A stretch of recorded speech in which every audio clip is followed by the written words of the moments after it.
August this year, Londoner Jay Patel's 30-year-old son, Balram, died in hospital. The family is currently awaiting the results of a coroner's investigation.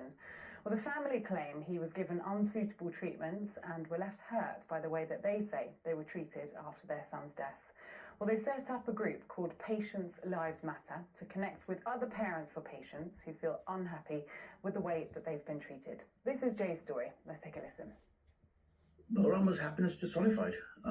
He was born with half a functional heart. He was a fighter. He loved life. In July, Balram was retaining fluids and was hospitalised. He was already on diuretics, but they tried more of the same diuretics orally, fusimide, spironolactone, quite a few of them, but they didn't work. He kept on retaining fluid. So on the 28th of July, they started intravenous diuretics, giving them directly into his bloodstream through a pump feed. And that worked really well. It started offloading the fluids. Unfortunately, on the 30th of July, they put a note up on the ward door to say, please start wearing masks as of tomorrow. From our point of view, that's obviously quite worrying. I asked them what the purpose of the masks were, and eventually they disclosed that, in fact, they had COVID on the ward. Bearing in mind, Balram had 6 life-threatening conditions and a dozen other conditions. He was very, very susceptible to die from COVID, and we were actually still quarantining at home with him. So I spoke to the doctors, and we agreed that it's best that Balram continues treatment at home. We were doing everything for him in the hospital, and we wanted to. All his oxygen, nebulizers, physio, everything. So they went ahead and put a PICC line into him, which is sort of a line they put in for using IV diuretics for longer periods and safer. So they put that in him. And then they found out, in fact, in our borough, the district nurses that administer the medication would not administer IV diuretics. It was decided by Balram's family he would be brought home, but they attempted to find a way for him to continue to have intravenous diuretics.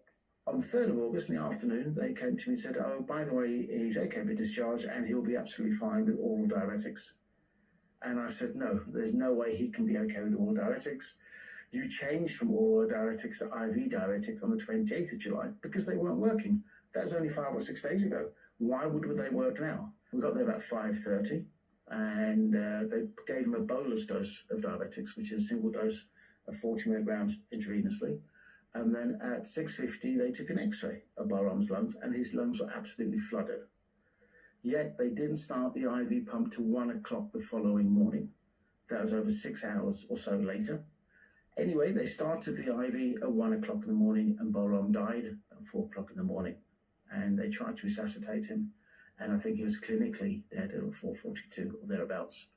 Next day, I get a call from the coroner's office, and they say to me, right, we've got the opinion from the independent medical examiner and the hospital, and cause of death is 1A, congestive heart failure, 1B, congenital heart failure, and number 2, stage 4 liver cancer. And I said, no, that's not what my son died from. And so I relayed to them what I'm just relaying to you now.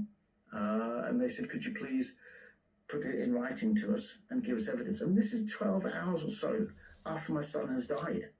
I've witnessed my son dying in front of me. I have been absolutely mortified with the treatment that he's had. And now I'm having to prove to the coroner the cause of death. And I'm having to substantiate it, not just by saying it, but giving evidence. But anyway, I did. And the coroner came back to me the next day, or his colleague did, and said the coroner's read everything. He's written to the hospital. He's asked them to put stage 1A, pulmonary edema, as cause of death, 1B, congestive heart failure, 1C, cardiac heart failure, and then number 2, liver cancer, stage 4 liver cancer. He said the coroner has opened an investigation to the delay in treatment and the treatment he set itself. He also went to say that pulmonary edema is a recognised cause of death, but because of the extent of the fluid load, that's why he's opened this investigation and the treatment that we've had. So that's what happened. So we're now waiting, I suppose, from our point of view. After this happened to Balram, I was absolutely mortified. I cannot bring my baby back, but I just don't think it's right.